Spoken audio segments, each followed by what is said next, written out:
In Michael Wolff's 2017 book, Fire and Fury, Wolff follows the distinguished journalistic tradition of Washington Post reporter Bob Woodward. Wolff's extensive Who's Who commentary confers bountiful background information on Trump's inner circle, an uneasy confluence of influences encompassing Trump family members and their Wall Street associates, white nationalists, and the military-industrial complex and RNC establishment figures. These disparate factions vie for power by ingratiating an impulsive and barely literate Trump, who is content to delegate authority to unqualified orbiters so he can eat cheeseburgers and rant at cable television shows. The resulting policy decisions, more like whims, comprise most of Woodward's account of Trump's disastrous first 100 days in office. Wolff's book is a recapitulation of 2017's 24/7 news cycle combined with inside perspectives garnered from hundreds of tape-recorded interviews conducted by Wolff. Unlike Woodward and Carl Bernstein's groundbreaking Watergate investigation, Wolff's book doesn't offer earth-shattering revelations. If you followed and understood the 24/7 news cycle in 2017, then you already know about the mismanagement and discord prevalent in Trump's West Wing. Wolff's book is valuable for crafting a coherent narrative about a chaotic administration that seemed to face a new crisis every day while supplementing his account with primary sources. In Woodward-esque fashion, Wolff lets the story tell itself. However, the story leads to the ineluctable conclusion that Trump's re-election chances were dismal by the end of his first 100 days. Even Steve Bannon, who fashioned himself as the brain behind Trump's populist politics, correctly predicted Trump's inevitable downfall in mid-2017.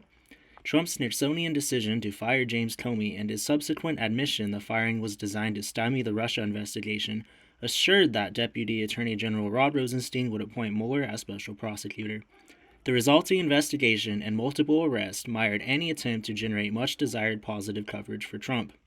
After Trump made a false equivalence between white nationalist and anti-racist following the 2017 Unite the Right rally, the nail was firmly in the coffin, if it hadn't been already. Despite touting himself as an effective businessman, Trump's West Wing suffered from dire mismanagement. It took far too long for the administration to make political hires in the executive branch, which Wolff attributes to ridiculous purity test. Trump's administration suffered from a ludicrous turnover rate. By mid-2017, Trump lost Reince Priebus, Katie Walsh, Michael Flynn, Anthony Scaramucci, Steve Bannon, Sebastian Gorka, Sally Yates, Sean Spicer, and many others. In 2017, the Wall Street Journal reported that one-third of Trump's senior executive staff were fired, left, or reassigned, the highest turnover rate in 40 years. The governing principle of Trump's inner circle was leak or be leaked on. It was better to leak and be ahead of the story than to defend against someone else's leak.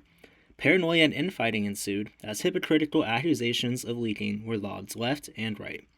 Ironically, one of the biggest leakers in the West Wing was Trump himself, whose stream of consciousness conversation style led him to leak information in conversations with his billionaire friends. Some question the veracity of Wolff's observations because he doesn't explicitly name his sources. However, this is standard deep background journalism, where high-level officials speak off the record. Wolff's narrative is consistent and credible.